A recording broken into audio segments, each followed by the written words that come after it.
The first red flag wasn't lipstick. It wasn't perfume. It wasn't a suspicious text or a late-night call. It was a pair of stupid, oversized, neon orange socks jammed between my power drill and the wrench set I hadn't touched in 6 months. I stood in the garage, holding them like they were radioactive. Bright orange, with little rubber ducks all over them. Definitely not mine. I wore plain black. Always have. Always will. I stared at them, waiting for my brain to come up with some logical explanation. Halloween decoration? Laundry mix-up? Neighbor kid's prank? But I live in a cul-de-sac. We don't have neighbors. Not ones who break into garages to stash novelty socks next to your drill bits. And then I saw the receipt. It fluttered out when I lifted the toolbox lid, a folded strip from a diner across town. 2 burgers. Extra pickles. Oreo milkshake. And written at the top in blue ink. Missed you. Same time next week. No name. Just that. But the handwriting? It was hers. My wife's. I didn't cry. I didn't scream. I didn't throw anything. I just stood there for way too long in the cold garage, holding a pair of socks that didn't belong to me and realizing, in absolute silence, that my marriage was already over. The next few days? Hell, she still kissed me goodbye in the mornings. Still sent heart emojis. Still asked if I could pick up oat milk on the way home. But the second she left the house, I felt the air go stale. Like the walls knew. Like the floorboards didn't want to creak for me anymore. I started noticing the tiny things. She'd shower the second she got home, even if she wasn't sweaty. She'd sleep with her phone under the pillow. She changed the password on our shared Netflix account. Netflix, for God's sake. Who hides Netflix? The thing is, I'm not a confrontational guy. I wish I was. I wish I'd flipped the table, stormed into the garage holding the socks like a weapon, and shouted, "Who is he?" But I didn't. I sat with it. I swallowed it. I lived every day pretending I was okay, pretending I still had a marriage, while that man, whoever he was, wore rubber duck socks in my house and drank Oreo milkshakes with my wife across town like it was some rom-com montage. I tried one last thing. I planned a weekend getaway. Booked a cabin. Quiet lake, no cell service, just us. I thought if I could just get her alone, away from everything, we could fix it. Start over. She said she had work. Too much going on at the clinic, she said. Next month, maybe. That night, I checked her location. She was nowhere near the clinic. She was downtown, at a karaoke bar, singing, laughing, arms wrapped around someone with a man bun and cargo pants, according to the tagged photos I found later. That was it. That's the night I wrote it. My resignation letter. Not to my job. Not even to her. To everything. To the quiet dignity I thought would protect me. To the version of me that begged for crumbs of attention. To the guy who kept fixing things while someone else lived in the house he built. She didn't see it coming. But when she did, when she finally opened that envelope, she tried to claw it all back. Too late. I didn't say anything right away. I still kissed her goodnight. Still made her coffee. Still listened to her complain about her boss while I sat across the table, wondering if she had any idea that I knew. She didn't. Or maybe she did, and she just didn't care. I don't know which one is worse. For 3 nights straight, I stared at the resignation letter I drafted. Not from work, no. That would have been easier. This was my resignation from her. From being the patient, predictable husband. The one who paid for her yoga classes and let her vent about how men don't listen, while I stood there, listening. I had built a life that she'd casually invited another man into, and I was supposed to keep smiling like some kind of understudy in my own marriage. So I played along. That weekend, I told her I'd be out of town for a work retreat. Packed a bag. Left early. But I didn't go far. I parked 3 blocks away and waited. It didn't take long. An hour after I left, her car pulled out of the driveway. I followed her from a distance. Not like in the movies with the black SUV and sunglasses. No, just me and my old Civic, heart pounding, hands clammy on the wheel. She drove straight to the same diner from the receipt I found. She didn't even try to hide it. She walked in and sat across from a man who looked like he'd just rolled out of bed and decided that pants were optional. Ripped joggers, a hoodie 2 sizes too big, and a beanie in 70-degree weather. Felix, I finally saw his face. He leaned across the table and kissed her like he'd earned it. Like I didn't exist. Like this wasn't my wife. He was making moony eyes at over fries and a shake. I didn't go in. I couldn't. I sat there in the parking lot, staring through the windshield as my marriage played out like a bad soap opera in real time.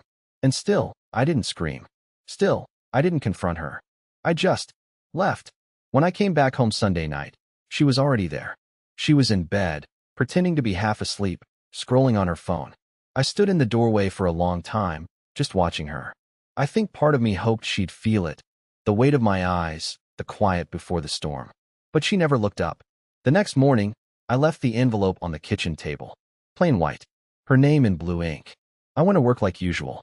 She texted me around 9 a.m. 3 words. What is this? I didn't answer. By noon, the calls started. At first, they were spaced out, like she was pretending not to panic. But by 3 p.m., she was calling every 5 minutes. Then she left a voicemail. Just one sentence. Just 5 words. Please tell me you're joking. I wasn't. And she knew it. Because that letter didn't just say I was done with her. It didn't just say I wanted a divorce. It detailed every moment I knew. The socks. The receipts. The lies. The location pings. The tagged photos. The missed calls. The nights she said she was at the clinic. I wrote it all down. Every betrayal. Every red flag. Every moment she thought I was too blind or too soft to notice. She tried calling again. I watched the screen light up. Nora, calling. I let it ring. Later that night, I came home to find her sitting on the kitchen floor, mascara streaked, eyes puffy, holding the letter like it was burning her hands. She didn't say anything at first. She just looked at me like she didn't recognize me anymore. Then she whispered, "You didn't even give me a chance to explain." And I laughed, out loud, because what could she possibly explain? The socks belonged to her friend's cousin. The kiss at the diner was a dare. The reason she locked her phone at night was because she was planning me a surprise party. She reached for me. I stepped back. She cried. I didn't. Not anymore. The thing about people like Nora is they believe the spotlight will always swing back to them. That the man they keep on emotional standby, the quiet husband with the tucked-in shirt and the dependable routine, will wait forever. But I was done waiting. And the moment I saw her crying on the kitchen floor, I knew something had shifted. Not in her, in me. I didn't comfort her. I didn't kneel down and tell her we could fix this. I didn't ask her why. I didn't need to anymore. I think part of her expected that.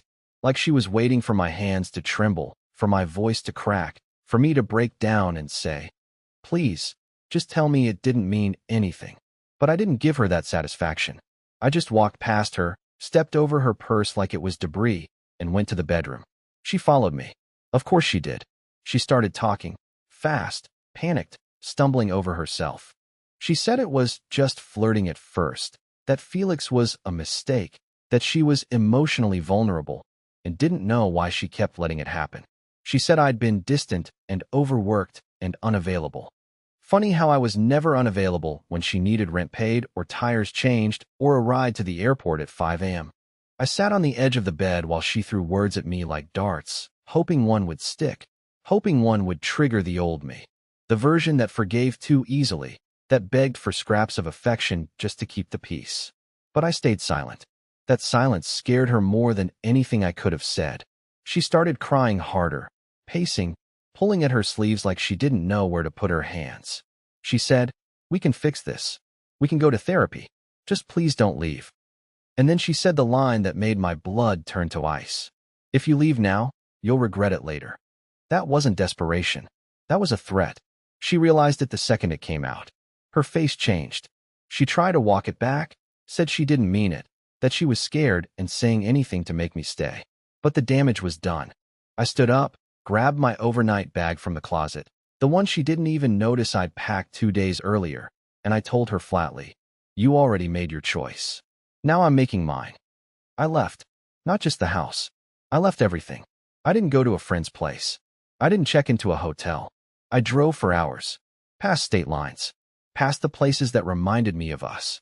Past the town where we got engaged, where we used to eat Sunday pancakes, where she used to say I made her feel safe. I drove until the sun came up and my phone battery died with 22 missed calls and a long, desperate text that said, "Please come back. Please. I'll do anything." But the words were too late. And the apology came from the same number that used to send, "Working late tonight," while she was lying half-naked in someone else's apartment. I found a small cabin rental by a lake. Nothing fancy, just a bed, a window, a silence I didn't have to explain. I turned off my phone, sat by the water, Let the wind slap my face and remind me what it felt like to be alive without someone else controlling the thermostat on my emotions. For the first time in years, I slept through the night. And when I woke up, I didn't miss her. I missed the idea of her, the person I thought I married. But that woman didn't exist anymore. It was 2 weeks before I turned my phone back on. 2 weeks of silence. 2 weeks without her voice, without her sighs, without her walking past me like I was invisible. And when I finally powered it back on, I watched as the notifications flooded in like a tidal wave. 47 missed calls, dozens of texts, some long, some short, some begging, some angry. One said, "You're acting like a child." And another said, "I'll wait forever if I have to." I didn't respond to a single one. I just deleted everything and set the phone down like it was contaminated. I didn't expect her to come find me. I really didn't.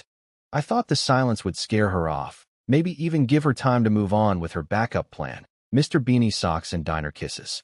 But Nora never could sit with consequences. She had to control the ending.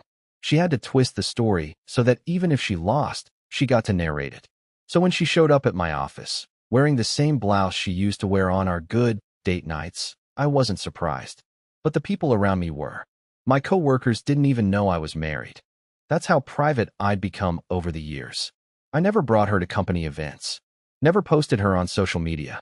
People assumed I was just one of those quiet, career-focused guys who spent his weekends alphabetizing his spice rack.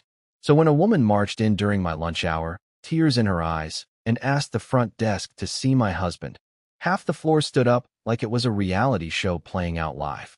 I was in the break room, heating up leftover pasta when I heard her voice say my name. Not loud, not angry, just hollow. I turned and saw her standing there like a ghost. Pale, hair tied up, no makeup, eyes swollen. She looked like she hadn't slept since I walked out. I didn't say anything. I didn't ask why she was there. I just watched her, waiting for the performance. It came quickly. She started talking fast, just like before. Said she missed me. Said she couldn't sleep. Said she hadn't seen Felix in weeks. That he wasn't who she thought he was. Said I was the only one who ever truly cared. And then she said, "I read the resignation letter again. I get it now. I really do. And I'm ready to change." I swear to you, I almost laughed. Right there, in front of the vending machines and the stale coffee machine. Not because it was funny, but because she thought it was that simple. That all it took was regret and timing and a sad little monologue to undo a year of betrayal. I stepped past her, reached into the fridge, grabbed my soda, and said, "You changed already. I'm just finally reacting." She followed me back to my desk, ignoring the eyes on us, ignoring the tension in the air. I could hear people pretending not to listen. She stood behind me and whispered, "Don't do this. Don't end it like this. We're not done." I turned slowly and said the one thing she couldn't argue with. "You ended it when you chose him. This is just the paperwork." She broke right there. Tears streamed down her face. She tried to pull me into a hug, and I stepped back, keeping my arms at my sides while everyone pretended not to stare. It was humiliating, not because I was being begged in public, but because I had to explain to a room full of strangers why I ever let it get this far. She left a few minutes later. I watched her walk out without saying goodbye, without slamming the door, just gone, like a ghost retreating into daylight. But the worst part? I didn't feel victorious. I just felt empty, like something had finally been removed from me, but it left a mark. I thought seeing her at my job would be the lowest point, the final desperate attempt to pull me back into her version of reality. But Nora wasn't done, not even close. A few days later, I got a call from my sister, Lindsay. I hadn't told her everything, just that Nora and I were separating. I didn't have the strength to explain all the humiliating details, especially not to family. But Lindsay wasn't calling to ask about me. She sounded confused. "Why is Nora coming to Dad's memorial?" I nearly dropped the phone. My father passed away 6 months earlier, and we'd planned a small gathering at his favorite park to scatter some of his ashes. Just family, just the people who actually knew him. Nora had never even met him. He was already gone when she and I got serious. And yet, somehow, she'd found out about the event, and she was planning to show up. I called her immediately, furious. I hadn't spoken to her since the work incident. She answered on the second ring like she'd been waiting. "Don't come," I said. "You have no right." "I loved hearing you talk about him," she said quietly. "It always made me feel close to your family. I just want to pay my respects." You used my grief as decoration at dinner parties, I snapped. Don't pretend you mourn him now. She went quiet for a second, then said the single most manipulative sentence I'd ever heard from her. And trust me, the competition was steep. If you really want me to stay away, then say it to my face. But if you still love me, even a little, let me come. I hung up. I didn't block her. I didn't scream. I just sat on my floor, shaking, because she knew exactly what she was doing. My dad's death had been the one moment she ever truly held me while I cried. Back when we were still good, back when I still thought love meant safety. And now she was using it like it was hers. The next day, I arrived at the park early. It was cloudy, just how my dad would have liked it. My family started trickling in. Hugs, tears, silence. I kept scanning the edge of the parking lot, praying she wouldn't show. She did. Late like always. Wearing the same coat she used to wear when we took walks in the winter. I saw her before anyone else did, and I swear, my heart stopped. I wanted to scream, to drag her away. But I just stood there, frozen, as she walked toward me like she belonged. My sister stepped in. God bless her. She didn't yell, didn't make a scene. She just walked up to Nora and said, "This isn't your place," and turned her right back around. Nora tried to protest, voice shaking, hands fluttering. But Lindsay didn't budge. "You don't get to cry here," she told her. "You already took enough." I didn't say a word. Not one. Nora left, humiliated, and I watched her car disappear down the road with my father's name still on my lips. I felt sick, violated, angry, but more than anything, I felt numb, like she had taken something sacred and dragged it into the mess she made. There are lines you don't cross, no matter how desperate you are. And Nora? She erased the line entirely. That night, she sent me one final text. "You're choosing silence over everything we built." And for the first time, I didn't feel guilty for not answering. Because silence wasn't avoidance anymore. It was survival. I should have expected she wouldn't go quietly. Nora never accepted losing control. Not when we were together, and certainly not after I left. But still, nothing prepared me for what came next. It started with a few weird messages from mutual friends, short, polite, but laced with awkward concern. One said, "Hey man, if you need someone to talk to, I'm here." Another said, "I heard about what you're going through, stay strong." At first, I thought maybe they found out the truth. Maybe someone finally saw her with Felix. Maybe the silence was over and everything was coming out. But no, it was much worse than that. One of Nora's friends, someone I'd once driven to the airport at 5 in the morning, someone who toasted us at our wedding, finally cracked and sent me a screenshot. It was a group chat, dozens of people, and there, in black and white, was Nora's carefully crafted story. She said I'd snapped, that I had walked away from reality after my father's death, that I'd become cold and paranoid, that I had abandoned her out of nowhere and was now possibly unstable. She claimed I was having a breakdown and warned people not to push me too hard if I reached out. It was brilliant, honestly, the way she turned her own betrayal into a tragic sob story. She made herself look like the grieving, blindsided wife left picking up the pieces of a man who couldn't handle life. She weaponized my silence. She filled in the blanks with poison and let people believe she was the victim. But what she didn't count on was that I kept everything. Every receipt, every message, every blurry photo, every time-stamped notification that proved she was lying through her teeth. I had a digital trail longer than most people's resumes. I didn't plan to use it. I never wanted to be that guy airing dirty laundry in public. But when someone paints you as dangerous, when they start rewriting your sanity to protect their own ego, you don't stay quiet. So I sent one message, just one, to the same group chat she poisoned. No commentary, no insults, no rage, just a Dropbox link. Inside were neatly organized folders, screenshots, voice memos, her text admitting the affair, the diner receipts, the social media tags, a screen recording of her own "I'll do anything" messages, even the karaoke video where she's clearly sitting on Felix's lap while claiming she was working overtime at the clinic. I didn't wait for the fallout. I turned my phone off and went to the lake again. I sat on the same bench where I first started to feel like myself again. I stared at the water, not expecting peace, but finally feeling something close to justice. When I turned my phone back on the next day, my inbox was on fire. Dozens of apologies. Friends I hadn't heard from in years reaching out to say they were sorry for believing her. One message stood out, from her cousin. She said, "She's losing it. She didn't think you'd actually expose her."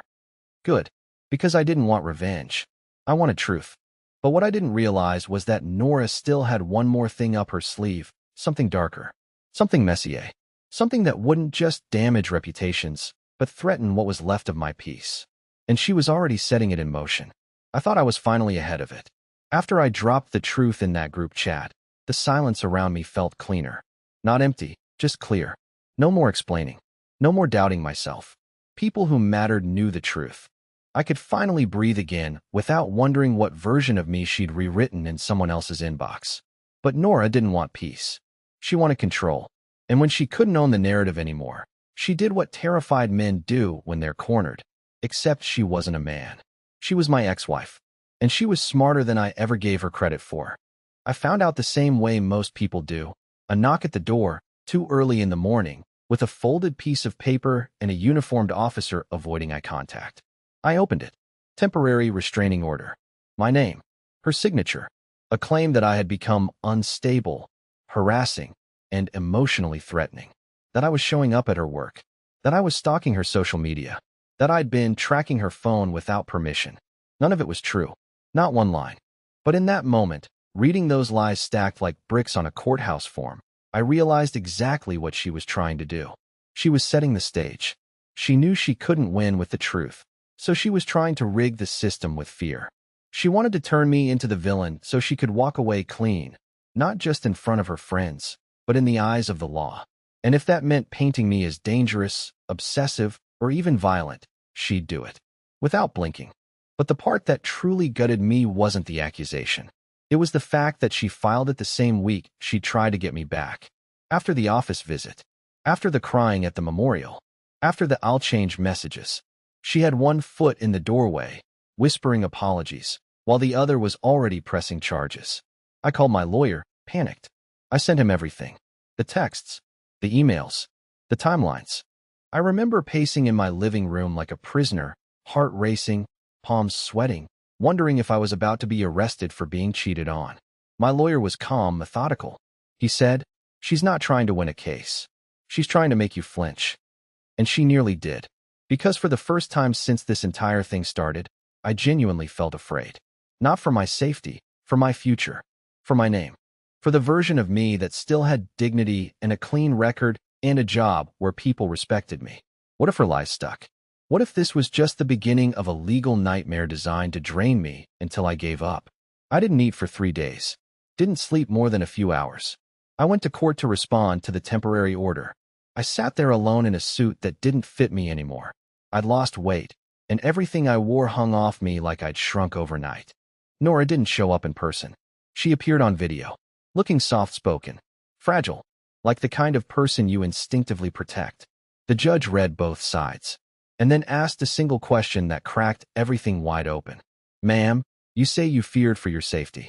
Why did you message the respondent 22 times in one night asking to reconcile?" Silence. Long, heavy, awkward. Nora blinked, stammered, tried to pivot. But the damage was done. The judge dismissed the order. Just like that. And yet, I didn't feel victorious. I felt exhausted. Like I'd just dodged a bullet, but the sniper was still out there, adjusting her scope. Because Nora had lost control again. And people like her? They don't stop. They escalate. It didn't all click at once. Healing isn't a lightning bolt. It's more like 1,000 small choices you make when no one's watching. Like deciding not to open her message at 2 a.m. Like walking past a memory without letting it pull you under.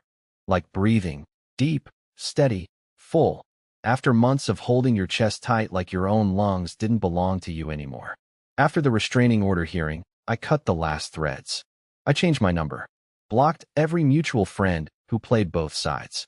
Moved out of that apartment with the creaky floors and the fridge magnet she left behind that said, "Love is loud." I started fresh. Somewhere small. Quiet. A town no one would brag about on Instagram. And that's exactly why I picked it. I found work at a local design firm. Nothing flashy. Just honest, stable work. The kind where people know your name by the second week and ask how your weekend was without needing a backstory. I stopped apologizing for my peace. Stopped shrinking to make space for someone who never once did the same for me. And then, something strange happened. I started laughing again. Not the tight, polite chuckle I'd perfected during the worst of it. Real laughter. That deep kind that surprises you. I met people who didn't know anything about Nora or Felix or the box of socks that shattered my reality. People who liked me without needing to fix me. And one of them, her name was Erin. We met at a bookstore. She asked if the novel in my hand was worth the emotional damage, and I said, nothing I read will ever wreck me as much as my ex-wife's group texts. She laughed. I laughed. And something opened in me I didn't think I had access to anymore. We took it slow. I told her the truth, not all at once, but piece by piece, like unwrapping something fragile. She didn't flinch. She didn't try to save me or pity me. She just listened, held space, gave me silence when I needed it, and warmth when I didn't know I needed anything at all. Months passed, then a year. I grew into someone I hadn't met before. Not the man I was before Nora, better, wiser, not colder, just clearer. And then one day, while walking with Erin through a farmer's market, it happened. I saw her, Nora, alone. No Felix, no groupies, no designer coat. She looked older, not in years, in energy, like life had been clawing at her for a while, and she finally stopped pretending it wasn't. Our eyes met for half a second. She froze. I didn't. I smiled. Not a cruel smile, not a smug one, just calm, quiet, free. She opened her mouth like she might say something, but I turned away before she could. I didn't need closure anymore. She already gave it to me, the day she underestimated what silence can do. And as Erin slipped her hand into mine, I knew I wasn't the one who lost something. She was.